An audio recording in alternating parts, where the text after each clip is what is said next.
Hey folks, welcome to 9 to 5 to Freedom. This is week 9 of our high yield dividend portfolio. For those who are new, my name is Alex. This channel is about my journey as electrical engineer working 9 to 5, investing in real estate, and now diversifying into high yield dividend portfolio. On this channel, I'm tracking the performance of some of these high yield ETFs such as Cornerstone, Roundhill, and YieldMax. I'm tracking the performance, showing you what type of returns I'm getting. And before we dump in a large amount of money, we want to see if these are feasible for us to able to retire and leave that 9 to 5 eventually. So for those folks who are new, welcome, and let's hop right into it. Okay, so again, shout out to our new subscribers, up to 28 subscribers. Yes, folks, I'm not Mr. Beast, but we are producing content. We're trying to educate people with just my own experience. Again, this is not financial advice. This is just for your entertainment and information purposes only. Now, check out my videos. I'm tracking weekly performance of these high yield ETFs, talking about some of them, reviewing them, talking about real estate, all sorts of stuff, and some career experience that I have. So check it out. Again, thanks for subscribing. All right, so markets. Folks, last couple of weeks have been very choppy with tariff wars, trade wars, everything that's going on, very political, very volatile. We've seen a lot of ups and downs, mostly downs. Again, this is from today, March 7th. S&P 500 posts worst week since September on tariff turmoil. So not looking very positive at this point, but there's a lot of things that are in play right now. So we'll see how that works out. Year to date, S&P 500 is negative 1.68%. And 1 month over, we're down 4.24%, folks. So not a green year to start out 2025. And I think that's a perfect time to test out these dividends. Here is my portfolio for those who are new. Like I said, I have things from Roundhill. I got some Cornerstone and YieldMax funds. I do have some single stocks in here and some covered calls that are doing really poorly, so don't mind that. We'll jump in here real fast. I just took a screenshot here. We're going to work off of this as always. Year to date, we're down 15.64%. I know it's catastrophic. Again, we're using about 30% margin. And this is the risk of margin, folks. I've invested $12,000 into this account.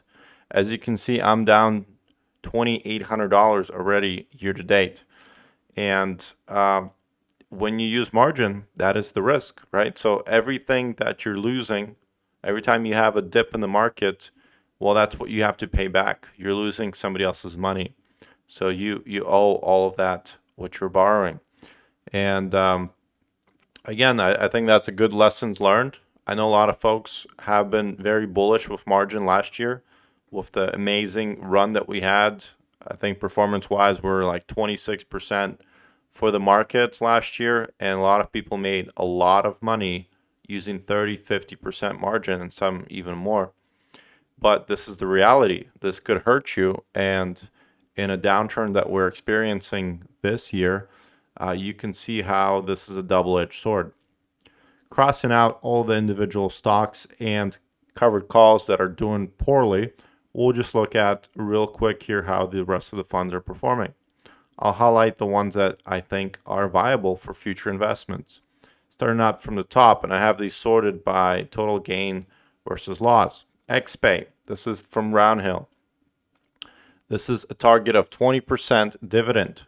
As you can see, year to date, we're down 3.65%. This is very, very good, folks. I'm really liking the way this one's performing. Again, it's not promising you the moon. It's not promising you the YieldMax 60, 70% dividends. It's promising you a nice, happy 20. And it's performing really well against what the market's doing. USA, this one we're just tracking. This one pays out quarterly. I only have 5 shares of it. It's down 5%. I would say overall not bad. I think this one has like a 10% dividend yield. JEPQ, again, this one pays about 10% as well. Looks like we're down 5.3%. Not too bad. Now, the three from Roundhill, XDT, QDT, RDT right here. I think we're going to switch this over to yellow. We're crossing that 5% mark. We'll highlight these yellow as potential viable options. But again, we're seeing a drastic hit from this downturn. And XDT, I think that one targets around 25% dividend. QDT around 40. RDT is down in the 20s, I believe. And this one is on the small cap ones. So those usually get hit a little bit more. But if you want to diversify a little bit, might be worth considering. But so far, down 8.7%. Not too impressed with it. Then we got the CLM, CRF. These are the cornerstone funds that drip at the NAV at 30%. They're kind of interesting play. There's folks who make a living out of these. Really just exploring them. Down 9.19% and down 12%. I'm not sure what to do with them at this point. That drip at 30% at the NAV every month that you're getting a dividend is lucrative. But I wasn't really happy with the way that they had that N2 last week, and a lot of people got burned by that. So we'll just highlight these yellows. We got FEPI from Rex Funds, down 11%. Not too impressed with that one. YMAG down 15% on average. Again, I don't know. I mean, these do pay very high dividends. So in the end, it's how they're structured. And I have a video on how I'm comparing the YieldMax funds to the Roundhill funds and how the Roundhill funds actually do better on tax purposes. You might be getting more upfront, but you're losing that NAV erosion. So I'm not sure. I'll leave it as yellow for this week. But again, not sure what we're going to do in the future. Moving down here to the single plays. We got Misty, Coney, and TSLP from Curve. These have been getting wrecked. I'll just highlight them red. I think these are very risky plays. If you want to make them 5% of your portfolio, 3%, 2%, it might make sense to do that. As you can see, some of these I'm a little bit heavy on. Look at this. I got 6%. I got really greedy on this one. 6%, and I'm getting wrecked, right? I lost $400 already on this one. So that's in a nutshell where we're at, where I'm feeling, how I'm liking these. I think I like the greens. I think most of the top of these yellows I would really consider. I like XDT, QDT, very similar. This one trades on the NASDAQ 100. 0DT covered calls, and XDT is the S&P 500 0 to date to expiration covered calls. So not sure if I should change them to green. I'll put a little blue line here. I think these are going to be another potential.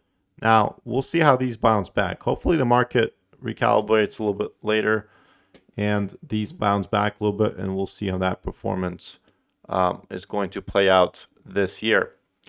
But that's what we got going on. This is my take on these funds.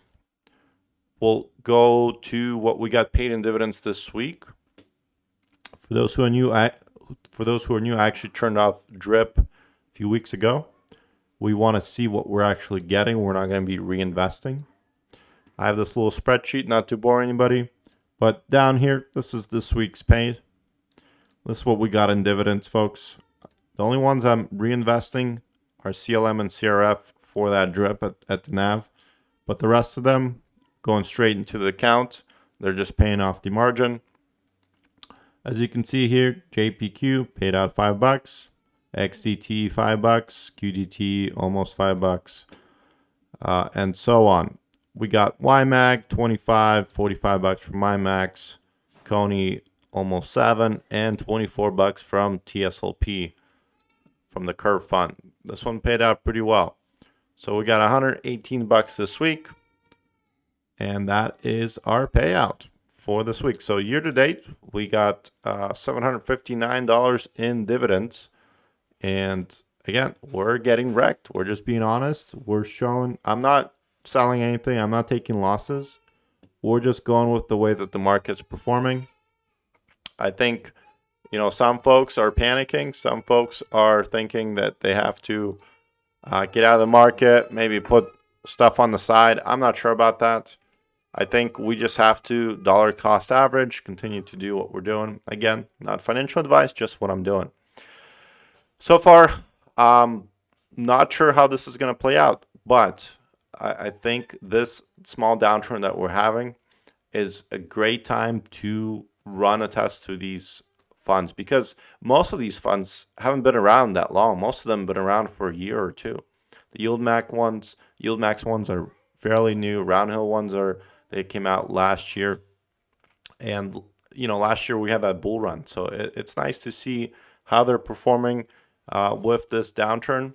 And I'm just a few weeks away from selling one of my rentals. We're going to take the proceeds from that, and we're going to see how we're going to invest into these funds and see if we can outperform what the real estate market can do. And that's really what I'm targeting with this experiment. I have a good size portfolio of real estate that appreciates in value, but the monthly rents after all the expenses aren't that great. And what I'm really looking to do is see if we can balance this out with some of these high yield dividends. Can these outperform the real estate market? So if you found this video to be helpful, if you like this kind of content, I really appreciate a thumbs up, subscribe to my channel, and we'll see you on the next one, guys. Have a great weekend.